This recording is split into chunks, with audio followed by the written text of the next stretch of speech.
You already put it into the universe that the Steelers are going to win a playoff game, and now it's just going to be against the Broncos. No, maybe the Steelers will beat the Colts in the playoffs.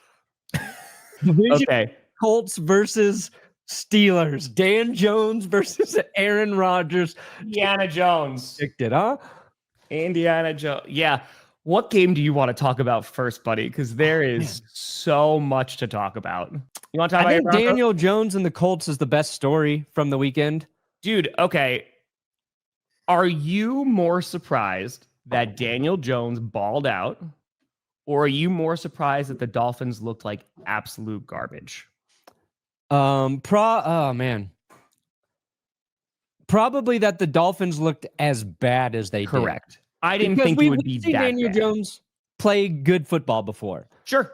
And even when we were criticizing the Colts for starting him, like the criticism wasn't that like Dan Jones is the worst quarterback on earth.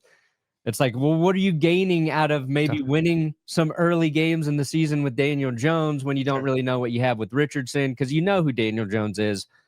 And it's not like he was insane yesterday. He played very just smart, efficient football. The Colts they possessed the ball for 38 and a half minutes.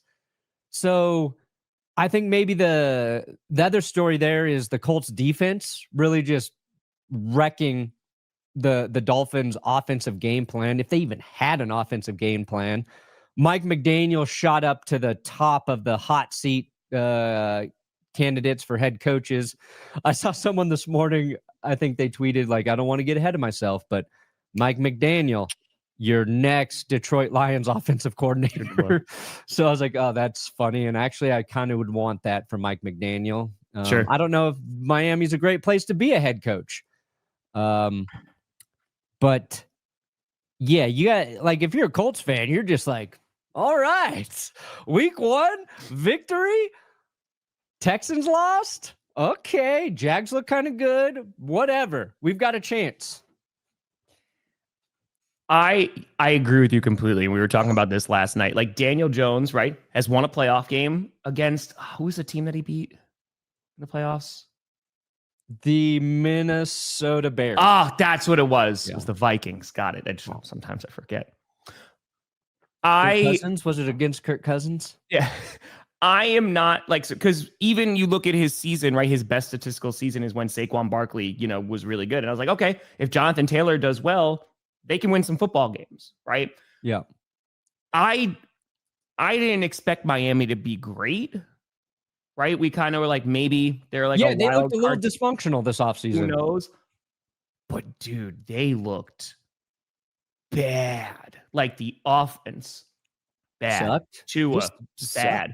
Defense, not great. Like I did not expect them to look that horrendous week 1. And it is just week 1, right? There are going to be so many overreactions after this week. There's so much that happened. It's like, oh, these teams are screwed. These teams are going to the Super Bowl, what have you. Yeah. But this was just not they couldn't establish the run, right? Like Tua, he had multiple turnovers. Yeah, you can't have this. 114 yards from Tua. You're talking about a veteran quarterback. Yep.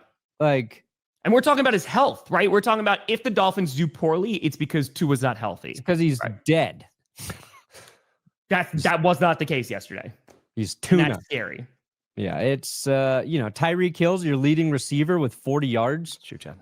Sure. It looks like this is a similar like box score as the Broncos-Titans game. That was a tough game.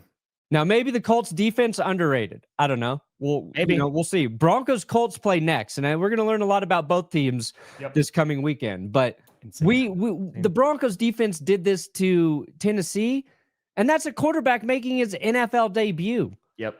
Tua can't even if you want to say, hey, maybe Mike McDaniel, we'd say the play calling's bad. Whatever. Sure. Your quarterback's got to fucking just step up and make some plays for your team. And Tua did not do that. When Daniel Jones, just so much more efficient. 7 incompletions all day for Dan Jones. Just took what the defense gave him, kept the ball moving, kept moving the chains. 2 rushing touchdowns. Yeah. Pittman had a nice game. Ty Warren's looking good in his debut. Yep. Yeah, the Colts could be the kind of the surprise team. I'm not ready to say that just yet, but yeah, the Broncos are going to put them to sleep. But they're in a division. I mean, that game might put us to sleep, but they're in a division where trust me, I know it's wide open. Sam, I am not. I refuse. And it's not because I don't want to give credit to the Colts. I mean, if they beat the Broncos defense, like, oh yeah, we're going to give Daniel Jones a ton of props if he's able to look good against them. But we got to wait. Who was it? Was it the Saints?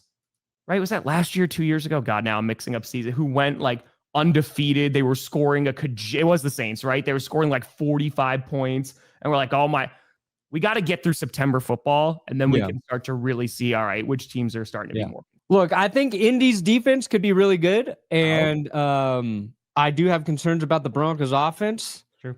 So watching the Broncos offense play the Colts defense next week, that'll be a nice gauge. And then can Dan Jones be efficient against a pass rush that might be the greatest pass rush in NFL history? We're going to find out. Is that what people are saying after week one? People are saying it. Dude, the Broncos are on pace to have 100+ sacks this season.